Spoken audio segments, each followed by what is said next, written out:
देख रहे हैं मुंबई मेट्रो ब्रेकिंग न्यूज। व्हेस्कॉतर्फे सीओए थिसिस पुरस्कार झोन 3 चे आयोजन। Vivekanand education society's, college of architecture, council of architecture यांच्या झोन 3 साठी नियुक्त झोनल सेंटर म्हणून 3 दिवसीय भव्य कार्यक्रमाचे यशस्वी आयोजन केले। यात award for excellence in architectural thesis आणि excellence in documentation of architectural heritage हे पुरस्कार समारंभ पार पडले। I am President Council of Architecture, New Delhi. Council of Architecture is established by the Act of Parliament, and it is established in order to regulate architecture education as well as architecture profession. It comes under Ministry of Education, that is our parent ministry which has been assigned. और ये सब करते हुए 1972 में हमारी establishment हुई है, और हमारा जो पर्पस था वो पर्पस जो है वो आर्किटेक्चर एजुकेशन और आर्किटेक्चर प्रोफेशन इन दोनों चीज़ों को रेगुलेट करने के लिए, सोसाइटी के बेनिफिट के लिए हुआ। आज करीबन 400 आर्किटेक्चरल इंस्टीट्यूशंस जो है वो अक्रॉस इंडिया है। ये सभी की सभी इंस्टीट्यूशन जो है वो काउंसिल ऑफ आर्किटेक्चर का पार्ट बनती है। इनके एजुकेशनल स्टैंडर्ड्स, इनमें किस तरीके से नॉर्म्स और स्टैंडर्ड्स होनी चाहिए, इसके ऊपर में हम काम करते हैं। हम लोग बच्चों को प्लेटफॉर्म देना चाहिए, उसके लिए भी काम करते हैं। किताबों के पब्लिकेशंस करते हैं और ऐसी एक्टिविटीज़ करते हैं कि जिसकी वजह से चीज़ें जो है वो एक अच्छी तरीके से हो। आर्किटेक्चर, ये अच्छा आर्किटेक्चर जो है वो इंडिया में फले फूले और बढ़े, इसके लिए हम लोग काम करते हैं। मेरे साथ में है डॉक्टर जयश्री देशपांडे, और हमारा एक ट्रेनिंग एंड रिसर्च का सेंटर है पुणे में, और बाकी भी जगह पे है, और आप है डायरेक्टर वहाँ की। और इनके लीडरशिप में जो है वो हमारी ये सभी जो कॉम्पिटिशन्स और किताबों के पब्लिकेशंस वगैरह सब चीज़ों की एक्टिविटी जो कोऑर्डिनेट करने का काम आप करते हो। मेरे साथ में है डॉक्टर आनंद आचार्य। आप जिस कॉलेज में हम बैठे हैं, Vivekanand education society's college of architecture, इसके आप प्रिंसिपल हो, और यहाँ पे जो है वो यहाँ पे आज जो इवेंट हो रहा है उसके कोऑर्डिनेट भी करने का काम जो है वो आप कर रहे हैं। ये सभी जो एक्टिविटीज काउंसिल की है उसमें से एक एक्टिविटी जो है वो है बच्चों के लिए थीसिस की, उनकी जो फाइनल ईयर की जो काम है वो कंप्लीट करने का, उसकी कंपटीशन होती है। तो ये लगभग 400 कॉलेजेस में से करीबन 1200 बच्चे, सिलेक्टेड बच्चे, ये पार्टिसिपेट करते हैं ये कॉम्पिटिशन्स में। 5 जोन्स में कंपटीशन होती है। यहाँ पे हमारा जो है वो एक जोन का जो है यहाँ पे हो रहा है, जोन 3 का जो है आज काम यहाँ पे हो रहा है। ये 5 जोन से अच्छी जो एंट्रीज है, 2-2 एंट्रीज सिलेक्ट की जाती है, शॉर्टलिस्ट की जाती है, और वो जाती है नेशनल को। तो नेशनल में आती है 10 एंट्रीज, और ये 10 एंट्रीज जो है उसमें से फिर 3 जो है फर्स्ट 3 और 4 आइडेंटिफाई होते हैं, और इनको हम काफ़ी सारे कैश प्राइजेस भी है, इनको हम किताबें भी देते हैं। बट ये सभी चीज़ों के अलावा एक बहुत इंपॉर्टेंट एस्पेक्ट है इसका। इंपॉर्टेंट एस्पेक्ट ये है कि टेक्नोलॉजी चेंज होते जा रही है, वैसे ही काफ़ी सारे जो कंसर्न्स है वो चेंज हुए हैं। फॉर एग्जांपल, आज आप बोलते हो कि sustainability is a important aspect, sustainable development goals को हमें एड्रेस करना चाहिए। तो ये जो सब चीज़ें जो है, ये सबसे अच्छी जगह जो होती है वो होती है कॉलेजेस में, जहाँ से एकेडमिकली चीज़ें सबसे पहले ओरिजिनेट होती है और वो बच्चों तक के पहुँचती है, और बच्चों के जो प्रोजेक्ट जो है वो शोकेस होते हैं। तो ये जो अच्छे जो प्रोजेक्ट जो है, ये प्रोजेक्ट्स सोसाइटी के सामने जाने चाहिए। ये एक प्राइमरी पर्पस है। बच्चों तो एनकरेज होने ही चाहिए, अच्छे टैलेंट जो है सामने आने चाहिए, और साथ साथ में सोसाइटी को भी ये पता चलना चाहिए कि ये नए ट्रेंड्स आ रहे हैं, ये सब ट्रेंड जो है वो हमारे बेनिफिट के। तो ये सब चीज़ें जो है हम इसके जरिए जो है वो अचीव कर सकते हैं, और वो जो जोनल जूरी है वो यहाँ पे होने जा रही है। तो ये पर्पस के लिए हम हैं, और मैं तो मतलब ओपन हूँ, आपके कुछ भी सवाल और बाकी सब कुछ चीज़ें अगर होगी तो कुछ भी, मतलब वो तो कॉन्फ्रेंस के बारे में हो सकता है, वो तो आपका जो कंपटीशन जहाँ पे हो रही है उसके बारे में हो सकता है, आर्किटेक्चर के बारे में हो सकता है, और भी कुछ कहना चाहते हो तो उसके बारे में भी हो सकता है। So what is the main significance and objective of this award of Zone 3 which is happening? In order to basically showcase the best possible talent, encourage the young minds, provide them with the recognition. The talent need to be encouraged, number one, and acknowledged. That is number two. So these are the two aspects which we are capable of doing. Also, that we know that architecture primarily is about the individual way of putting up the things together. And this kind of a possibility, the creative minds may not be only the elder minds. In fact, the young minds may be much more creative actually and more innovative. So ये जो innovation, the innovation and the research which goes in terms of making a good project, in order to showcase that, in order to encourage that, in order to recognize them, these competitions are being conducted by us. इसमें जो 400 college participate कर रहे हैं वो all over India से all over India से, ये सब ऑल ओवर इंडिया के हैं. और ये सब इसमें सब है, मतलब इसमें सेंट्रली फंडेड इंस्टीट्यूशंस है, इसमें स्टेट गवर्नमेंट के इंस्टीट्यूशंस है, इसमें डीम्ड यूनिवर्सिटीज़ है, इसमें प्राइवेट कॉलेजेस है. तो ये सब है. और अक्रॉस इंडिया, तो देखिए इंडिया एक बड़ा वास्ट जगह है, तो हर जगह का आर्किटेक्चर जो एक जैसे नहीं होता है. तो अब ये सब चीज़ें जो सामने आ रही है, और इसमें भी अब हम उसमें कंपटीशन के दो पार्ट कंसिडर करते हैं.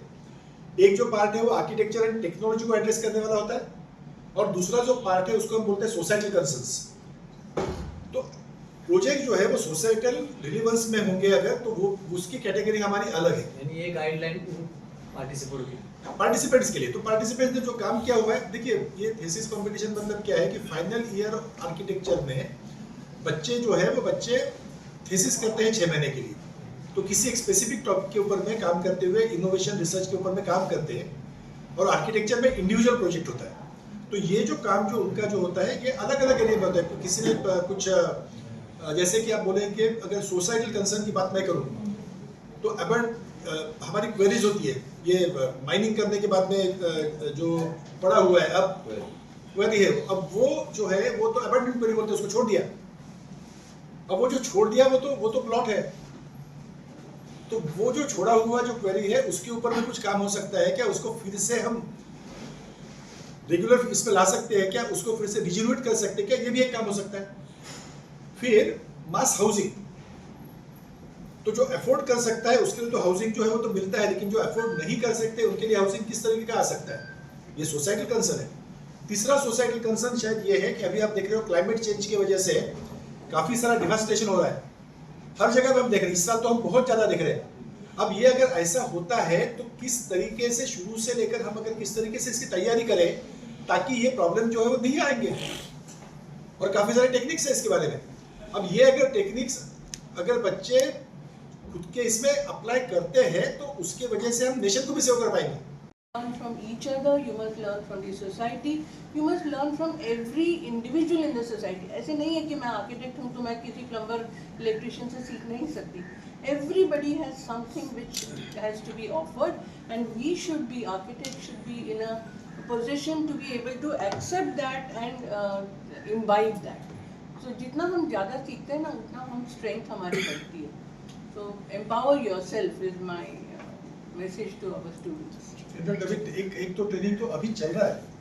अभी ये प्रोग्राम, अभी यही प्रोग्राम के साथ जो अवार्ड प्रोग्राम के साथ जो मैडम ने एक्सप्लेन किया, 5 दिन का टीचर्स ट्रेनिंग प्रोग्राम हो रहा है हमारे इधर. ऑन डिज़ाइन कैसे करना चाहिए उसके ऊपर 5 दिनों का ट्रेनिंग हो रहा है. 20 शिक्षक आए हैं इधर मुंबई एंड सांगली महाराष्ट्र से. तो वो आके 5 दिन इधर रुक के वो ट्रेनिंग लेके काउंसिल उनको सर्टिफिकेट देता है. वो कॉलेज में जाके वो नॉलेज वापस बच्चों के साथ शेयर किया जाता है. ये ट्रेनिंग और फैकल्टी डेवलपमेंट प्रोग्राम जो काउंसिल कर रहा है ये बहुत ज़रूरी है और इसको और आगे लेके जाना है. Sir, how it is upgraded? Like teachers training program is going on. How it is upgraded, considering the nature also into eco-friendly projects? So, multiple actually. The titles of these training programs are selected based on one, the requirement of the society, two, the requirement of the teachers, because they also get an idea of what the students want to learn. एक बार ये titles जब identify होते हैं तो उन titles पे we identify the best speakers from across India and they are invited to train the teachers. So it is like a cascading effect. पहले teacher को पढ़ाओ, टीचर्स कॉलेज में जाके बच्चों को पढ़ाते हैं, बच्चे will start practising in the society. So it is like a cascade, ऊपर पॉइंट है, वहाँ से वो स्प्रेड होता है. That is the whole purpose. We are also considering the latest technology. We are talking about the AI and its interface. We are talking about the 3D printing and how it is going to, help and so on and so forth. In fact, we conduct the international conferences also on that. So that also we have started. दो international conferences हुए थे. एक पहली वाली में we did architecture and education to see कि how education can contribute to strengthen the profession of architecture. We also identified कि AI is coming in a big way, and although it is not part of our regular curriculum, our students must learn that, without which they will not be able to go ahead. Therefore, the second conference was called Transformations, where we looked at disruptive technologies and we looked at what are these artificial intelligent modules which we can imbibe. So उसमें जैसे sir कह रहे हैं, we had 3D printing, machine learning, all these things were taught. With the and international discussed. experts coming. We had, it was international conference. And the We had third one we are speakers from coming all up over the world. with is basically on the sustainable Development development goals of goals. the United Nations. So we are going to be looking at all the 17 goals, and again we are going to be inviting speakers from all over the world. बहुत अच्छा सवाल है sir, बहुत अच्छा सवाल है. और ये एक कंसर्न है. एक तरफ में अगर आप देखते हो कि इसके लिए क्या हो रहा था पहले, जब बिल्कुल सही है, मतलब 1972 में आर्किटेक्चर की जो शुरुआत हुई थी, तो उस वक्त हमारे पास में सिर्फ शायद 3000 से 4000 ही आर्किटेक्ट थे. अब ये जो है हमने एक्सपांड किया हुआ है. अब हमारे आज रजिस्टर्ड आर्किटेक्ट्स हमारे पास में 1,90,000 है. ये एक काफ़ी अच्छा नंबर है. और हर साल जो है वो अब हम 20 से 22,000 आर्किटेक्ट जो है उसमें ऐड कर रहे हैं. अभी तक के आपने जो बिल्कुल सही पकड़ा हुआ है कि बहुत कम काम जो है वो रूरल एरिया पे हो, लेकिन स्कूल्स ऑफ आर्किटेक्चर में रूरल आर्किटेक्चर ये एक सब्जेक्ट करके लिया जाता है. ये पहली बात. दूसरी बात ये होती है कि हम बोलते हैं सस्टेनेबल आर्किटेक्चर, तो इसके ऊपर भी स्कूल्स में जो है काफ़ी सारा काम होता है. और तीसरा हम ये बोलते हैं कि हमारी जो इंडिजिनियस टेक्नोलॉजी जो है, ये टेक्नोलॉजी का यूज़ करते हुए हम कैसा करें. ये तीन चीज़ें हुई. अब आप देखेंगे, yesterday I was with a few people as such to understand what is happening around. आज के कंडीशन में हर तालुका प्लेस में आर्किटेक्ट जो पहुंचे हुए, लेकिन आने वाले दिनों में ये सिर्फ वहां तक के सीमित नहीं होना चाहिए. हर ग्राम पंचायत के साथ में एक एक आर्किटेक्ट जो एसोसिएट हो जाना चाहिए. इसके ऊपर में हम काम कर रहे हैं as a council of architecture. तो मेरे जो सब बातें जो चल रही है गवर्नमेंट के साथ में भी और बाकी जगह, मैं ये बोल रहा हूँ कि हर जगह पे आप एक आर्किटेक्ट को आप कर दीजिए, ताकि आपका वहाँ का जो डेवलपमेंट है वो अच्छी तरीके से जो है वो निर्धारित हो सके. तो ये होना चाहिए, जरूर होना चाहिए.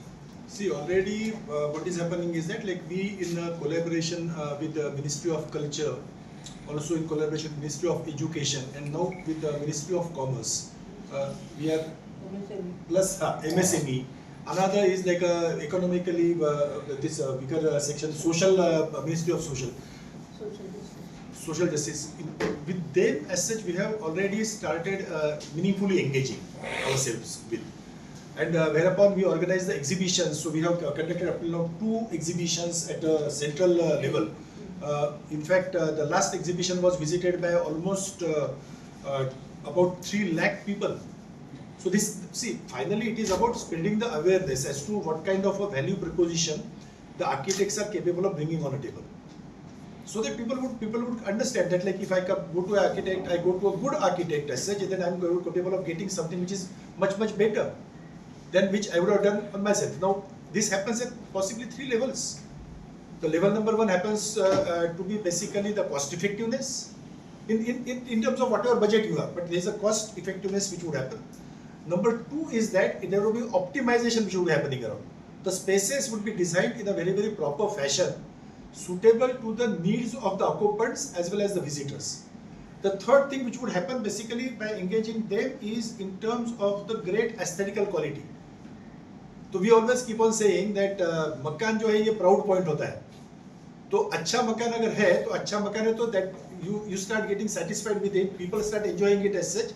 So having a good and we have a tradition. India का जो ट्रेडिशन जो है आर्किटेक्चर का वो बड़ा रिच है. So our students are capable of fantastically performing well and they have the great opportunities which are ahead of them. तो ये this is going to be a fantastic thing for everyone to understand. So we have to encourage. And how easy it is to access you to for the projects and for scholarships and. No, we are basically, as far as Council of Architecture is concerned, we are basically very transparent.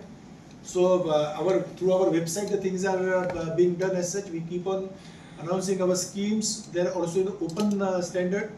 We ourselves do not want to have any kind of benefit whatsoever. So in that sense we are the facilitators, as we call it.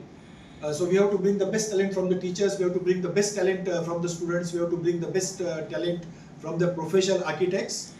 We are also doing a lot of things for them.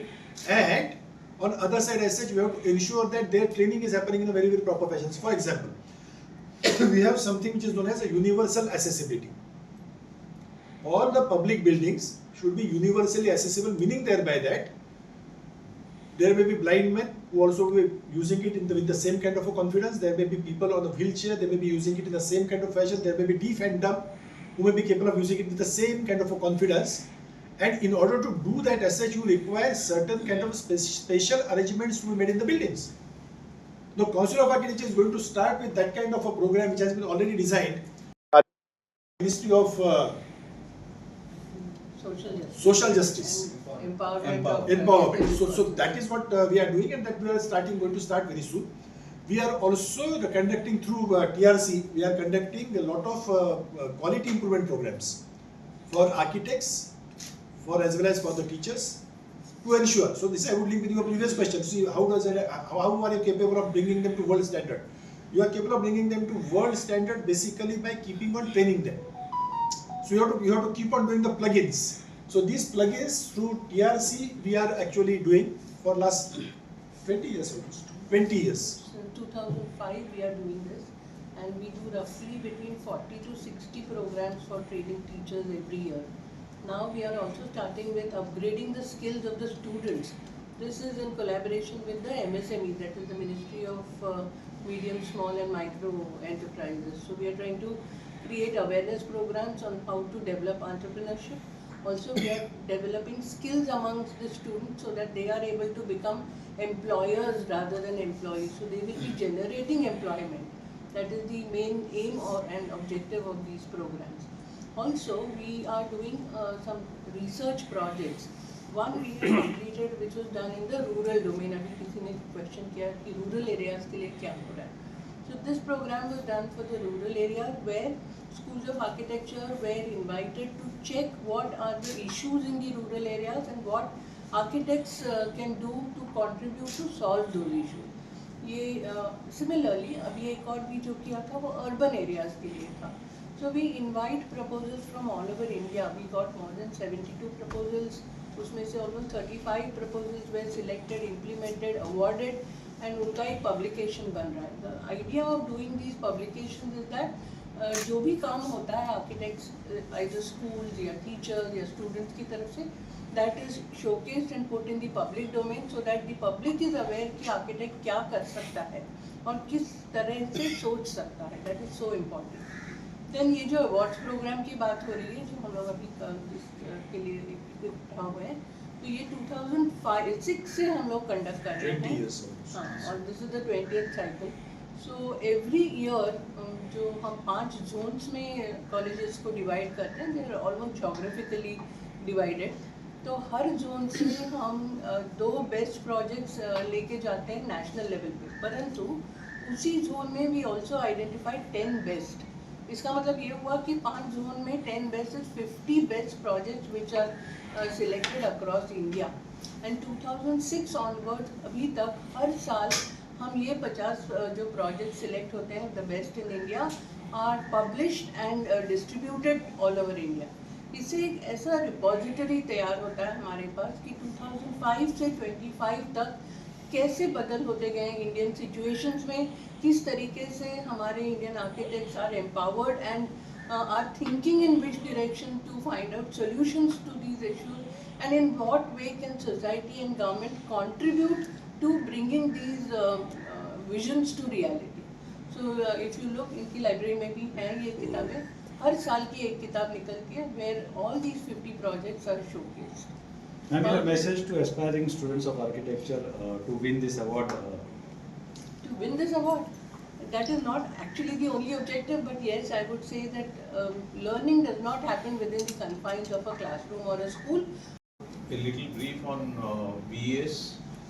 Vivekananda education society ये संस्था 1962 से है जबलपुर में। इसको हमारे श्री हर्षु अडवाणी जी ने चालू किया है और इसमें 28 कॉलेजेस हैं टोटल और 25,000 बच्चे हर साल पास होते हैं। ये कैंपस 2 में ये आर्किटेक्चर कॉलेज है, Vivekanand education society college of architecture. ये 8 साल से इधर रन हो रहा है। 2018 में हमने आर्किटेक्चर कॉलेज चालू किए और उसमें 80 बच्चे हर साल पास होते हैं और उसमें काउंसिल ऑफ आर्किटेक्चर के अप्रूवल्स के अंडर में बहुत सारे अलग अलग कोर्सेज भी होते हैं।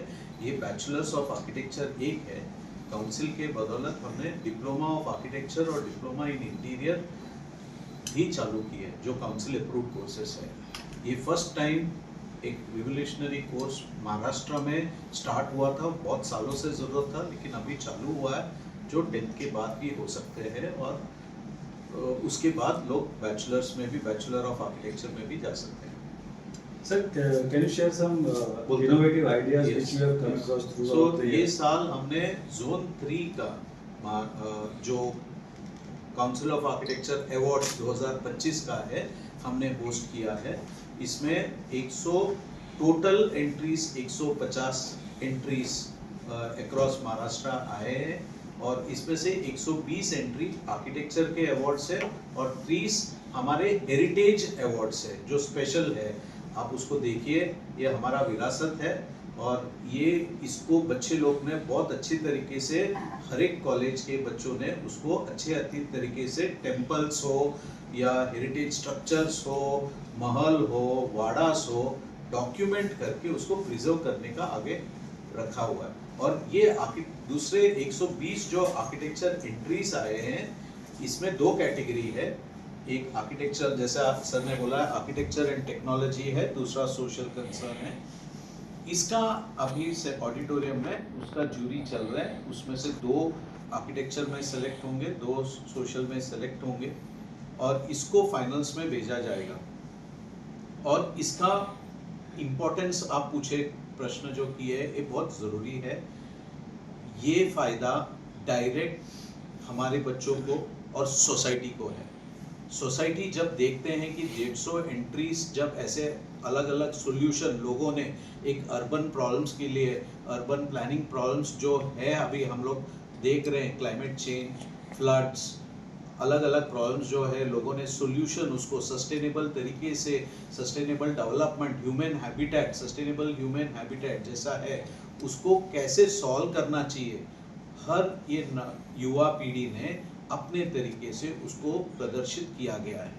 और ये बहुत ज़रूरत है कि लोगों तक ये जाए और ये काउंसिल ने जो अपॉर्चुनिटी दिया है, ये पब्लिक डिस्प्ले एग्जीबिशन जो हो रहा है, लोग देख सकते हैं कि हमारे आर्किटेक्चर के बच्चे छात्र क्या क्या लेवल पे कर सकते हैं। और दूसरा फायदा है हमारे खुद के बच्चों के, विवेकानंद के, कि ये बच्चे इधर बैठे इतने एंट्रीज एक साथ देख के अपना अगले साल जो खुद थीसिस देंगे उनको भी प्रोत्साहित मिलता है।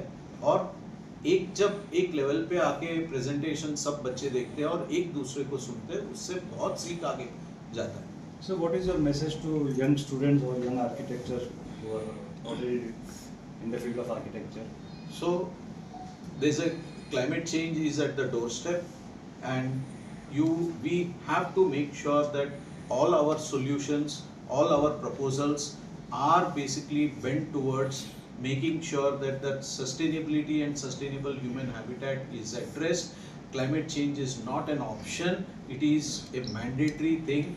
Make sure that her citizen, every human being जिसके लिए हमें डिज़ाइन कर रहे हैं, जिस घर में लोग रह रहे हैं, जिस बिल्डिंग में लोग पढ़ाई कर रहे हैं, जिस ऑफिस में लोग काम करने वाले हैं, उनके हेल्थ को और आगे बढ़ावा दे, अच्छा रखे, क्योंकि इसमें लोग 80% लोग इंडोर स्पेंड करते हैं। तो उसका जो डिज़ाइन होना चाहिए उनके हेल्थ को अच्छा रखते हुए, हेल्थ एंड वेलबींग को रखते हुए डिजाइन करना चाहिए। मतलब कई जगह पे बच्चे सोसाइटल कंसर्न्स में बोलते हैं कि किसी जगह पे एक टूटा फूटा एक पैलेस है, शायद वो पैलेस को हम किस तरीके से आज के डेट में कन्वर्ट कर सकते हैं ताकि उसका पर्पज जो है चेंज हो जाए, वो शायद टूरिज्म के काम में आ जाए, उसमें शायद एग्जीबिशंस का जो है वो शोकेस करें हम। अब इस टाइप के बहुत इनोवेटिव प्रोजेक्ट जो है बच्चों की तरफ से आते रहते हैं, जितना मतलब जो वो इमेजिन भी नहीं कर सकते ऐसे ऐसे प्रोजेक्ट आते हैं। तो ये सब जो है सामने आनी चाहिए, इसका जो बेनिफिट है वो सबको मिलना चाहिए और लोगों ने इंस्पायर होना चाहिए। अब इसका एडवांटेज है, कई बार होता है कि ये जो प्रोजेक्ट बनता है तब उस वक्त कोई क्लाइंट नहीं है उनके पास में, लेकिन इनका प्रोजेक्ट बना हुआ है एक स्पेसिफिक साइट के लिए, तो किसी गवर्नमेंट के लिए अगर वो बनाया हुआ है सपोज, तो उसको अगर शोकेस होता है गवर्नमेंट के सामने तो उसको अडॉप्ट भी कर सकते हैं। तो एक बड़ा सा एक काम होता है और वो काम सिर्फ एकेडमिक इंस्टीट्यूशंस में सीमित नहीं रहेगा, वो जो काम जो है वो आगे भी जाएगा। तो ये जो है ये पर्पस है इसका, और ये टैलेंट को हमने इनकरेज करना चाहिए, बिकॉज अच्छे बच्चे हमने देखा हुआ है अक्सर कि ये जो अच्छे बच्चे होते हैं ये रिकॉग्निशन अगर इनको मिलता है तो काफी सारा काम कर सकते हैं अच्छी तरीके से, और आगे बढ़ सकते हैं। Sir, how do you see the performance of students on a global stage? Our students are, I mean, I was in US as such, and this was a similar kind of question was, asked to me there, and then I told them that number one is that our education system is one of the strong systems. We are almost at the global standards, and I said that the testimony of it is that when Indian students are in those American or European universities, their performance are excellent. Absolutely excellent. I mean, this is a known acknowledged fact. So I asked them that how can somebody come to your place and only in 2 years achieve the excellence? It doesn't happen that way around. The foundation has to be very, very strong, and then foundation has been given by the Indian universities, and that essentially means that we are providing one of the reasonably good. I would not say best. It depends on institute to institute. So yes, indeed, today. See, there was a time when we used to say that in the Western world and the Indian world in terms of the technology as such, the difference is of that about 10 to 15 years. Today the condition is such that we have almost bridged the gap. There could be a bit more advanced technology somewhere, that's about it. But adopting that would not be a problem because that is a way by which the students have been taught, and so they are capable of adopting that. That is how it happens. So we are very good. We are reasonably good. We are in fact geared up to serve the world society. I mean that is what we are destined to do. We are becoming in the first 3 economies we are coming very fast. Our own development is going to be very, very fast, and the entire world, I mean the developed nations are becoming elder and elder.